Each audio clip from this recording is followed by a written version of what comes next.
our diaspora with these Sikh historical authors, that they used to be such common names in our households. But I think now, as we are moving into like our first and second generations here, I think there's a decline in I would say Punjabi literacy. I think something that's super key, and I think I really think it's important to emphasize about Anhad magazine is that it's intended for people at all levels of Sikhi. So there has been a problem with censorship, especially with Sikh literacy in the past, and like our website can be blocked. That would prevent access to everyone. So having a physical copy that can be mailed just allows it to be in every house. But in terms of translations, what I think might surprise you is our translations are actually done by hand. Ladies and gentlemen, please take your seats.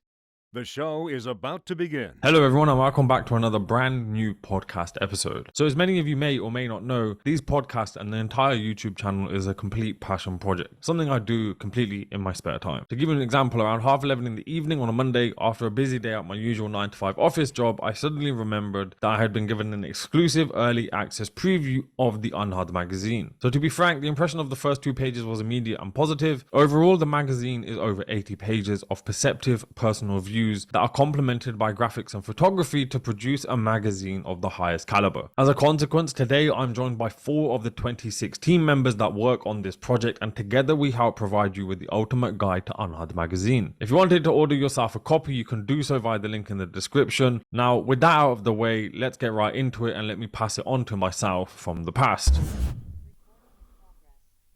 Alright, so today I have a very special podcast.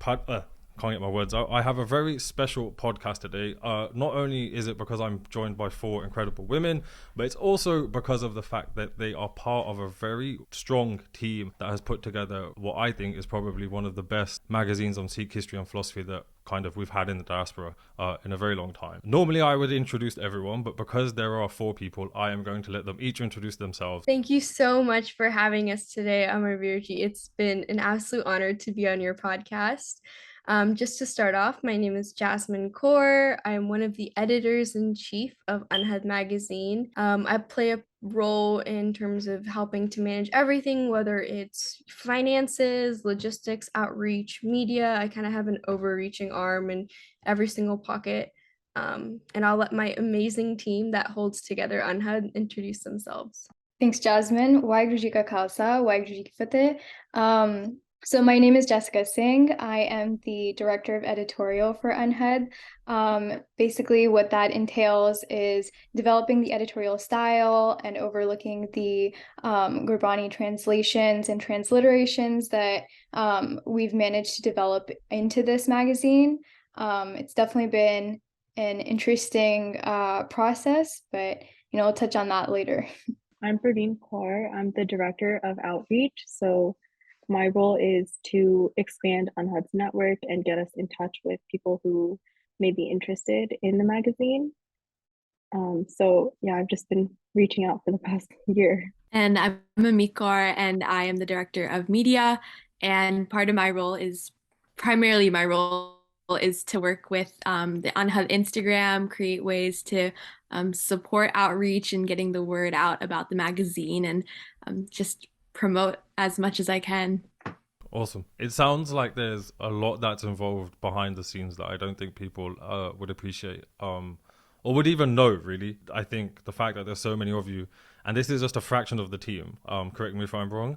So yeah, I think it's amazing to see such organization within the Sikh community, and especially from such youngsters. I know I look about 12, but I'm a lot older than I look. So yeah, proverbially, I've already said it. Hats off to you guys for this. The first question I want to start with is, what is the Anhad magazine? So to just the average listener, someone who perhaps hasn't got a clue, what is Anhad magazine? Definitely. So Anhad magazine is a multimedia magazine concept.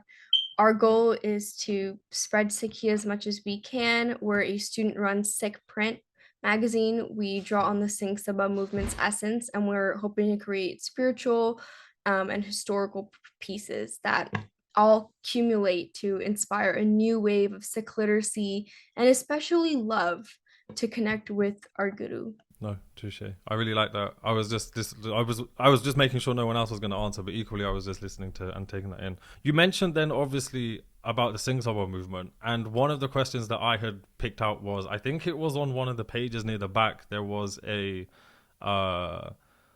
letter.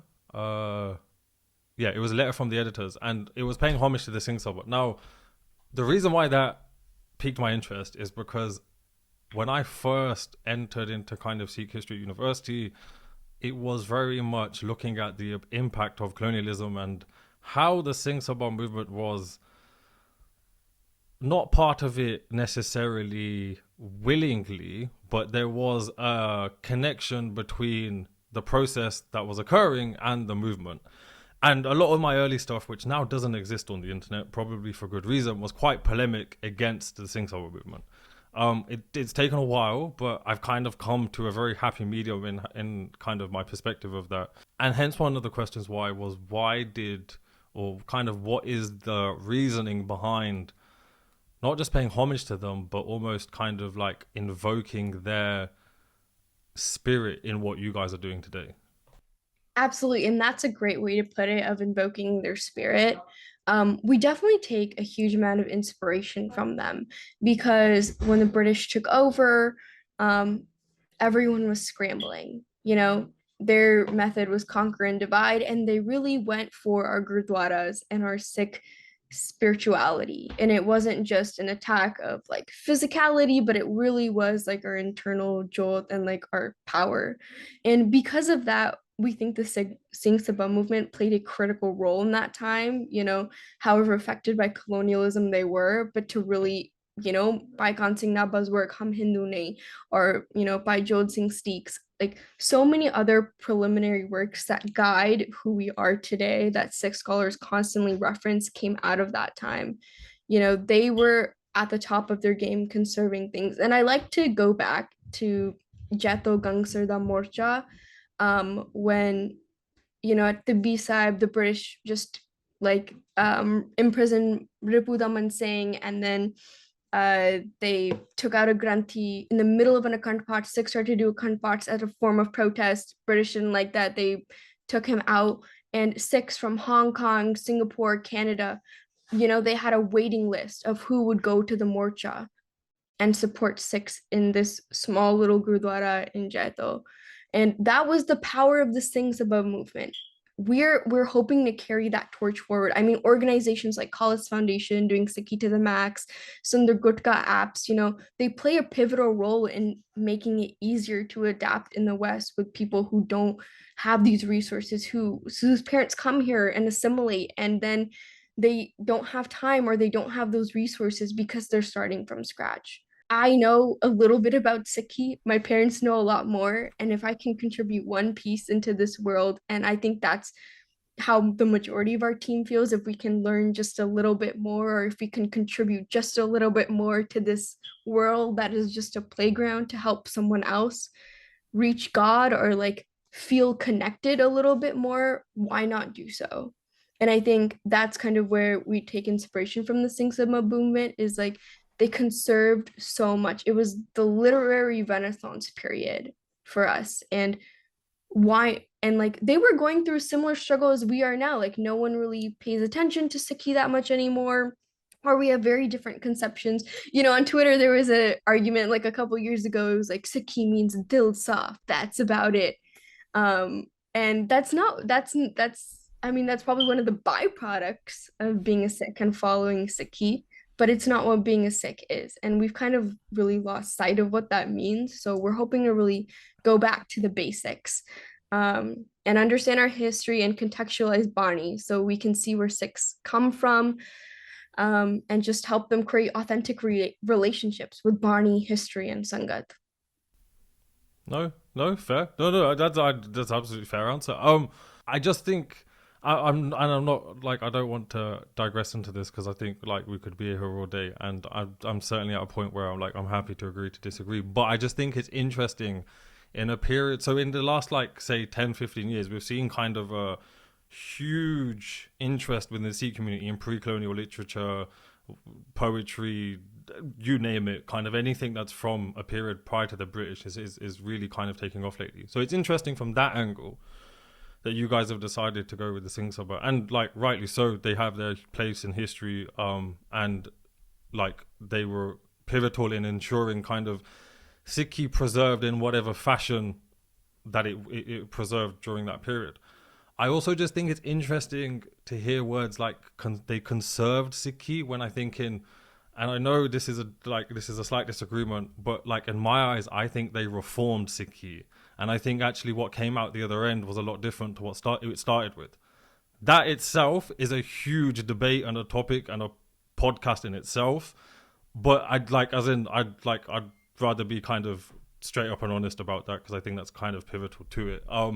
But you are equally completely correct. Like, as in what you said about Baikan number, and equally all of the other great kind of literary giants that came from that period. Yeah, we definitely use their work.